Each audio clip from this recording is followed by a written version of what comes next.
Assalamualaikum warahmatullahi wabarakatuh. Perkenalkan, nama saya Lisanata. Saya berasal dari kelas 11 akuntansi B. Di sini saya akan menjelaskan bagaimana kronologi tentang pelanggaran hak asasi manusia Marsina. Marsina adalah seorang aktivis dan buruh pabrik dari PT Catur Putra Surya, Sidoarjo, Jawa Timur, yang ditemukan terbunuh pada 8 Mei 1993 setelah menghilang selama 3 hari.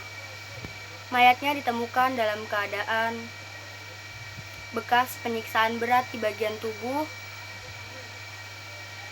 2 orang terlibat dalam otopsi, yaitu Haryono dan Atmodirono, menyimpulkan Marsina tewas akibat penganiayaan berat di bagian tubuhnya. Awal tahun 1993, Gubernur Jawa Timur mengeluarkan surat edaran berupa kepada perusahaan agar menaikkan kesejahteraan gaji karyawan sebesar 20% dari gaji pokok. Himbauan tersebut tentunya disambut sangat senang oleh para karyawan, tapi tidak dengan para pengusaha, karena tambahnya beban pengeluaran perusahaan. Pada pertengahan April, PT CPS membahas surat edaran tersebut, dan karyawan PT CPS memutuskan untuk unjuk rasa pada tanggal 3 dan 4 Mei, menuntut kenaikan upah dari Rp1.700 menjadi Rp2.250. Marsina adalah seorang perempuan yang sangat berani dalam unjuk rasa aksi tersebut. Lalu Marsina bersama 13 rekan teman kerjanya membahas aksi unjuk rasa tersebut di kontrakan Marsina. Pada tanggal 2 Mei 1993. Pada tanggal 3 Mei, para buruh mencegah teman-temannya bekerja. Dan pada tanggal 4 Mei, para buruh mogok total. Mereka mengajukan 12 tuntutan, termasuk perusahaan harus menaikkan gaji mereka. Sampai pada tanggal 5 Mei, Marsina masih aktif bersama rekan-rekannya dalam keadaan unjuk rasa perundingan. Marsina menjadi salah seorang dari 15 orang perwakilan karyawan yang melakukan perundingan dengan pihak perusahaan. Siang harinya, tanpa Marsina, 13 buruh yang dianggap menghasut untuk unjuk rasa di PHK dari PT CPS. Mereka dituduh telah melanggar, yaitu menggelar rapat gelap dan mencegah karyawan masuk kerja. Setelah itu, sekitar pukul 10 malam, Marsina lenyap, hilang selama 3 hari. Mulai tanggal 6, 7, dan 8, keberadaan Marsina tidak diketahui.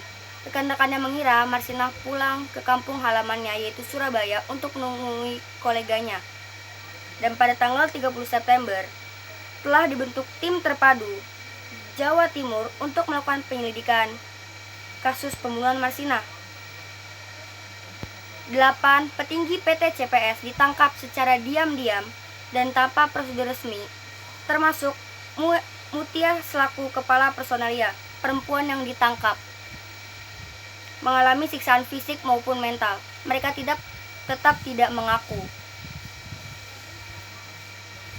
Setiap orang yang diinterogasi dipaksa mengaku telah membuat kontrol dan menggelar rapat untuk membunuh Marsina secara diam-diam.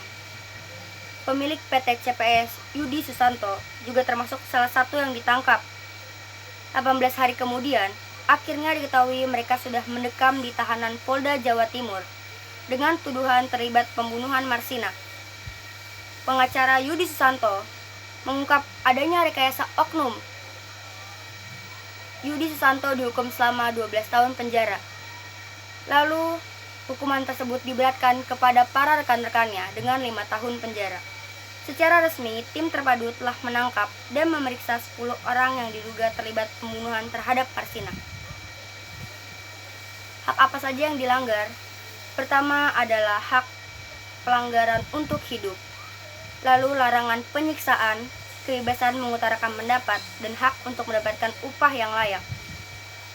Pemerintah sudah melakukan banyak cara, dengan cara menangkap 10 orang yang diduga telah melakukan pembunuhan secara diam-diam kepada Marsina.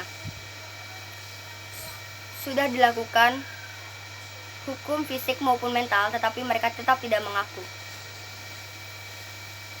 Menurut saya, solusi untuk kasus pelanggaran hak asasi manusia Marsina, mengusut kembali siapa pelaku sebenarnya pembunuhan Marsina. Pemerintah wajib mengawasi hak dan kewajiban buruh sehingga tidak ada lagi buruh yang dilanggar hak asasi manusianya karena memperjuangkan haknya. Pemerintah wajib mengeluarkan instrumen hukum yang berpihak pada buruh yang tujuannya adalah menjamin kesejahteraan mereka. Kebebasan buruh dalam menyuarakan pendapat tak bisa dikecilkan, apalagi dihilangkan. Pemerintah harus menjamin kebebasan berpendapat tersebut. Sekian penjelasan dari saya. Wabillahi taufiq wal hidayah. Bila ada kurang lebihnya mohon maaf. Wassalamualaikum warahmatullahi wabarakatuh.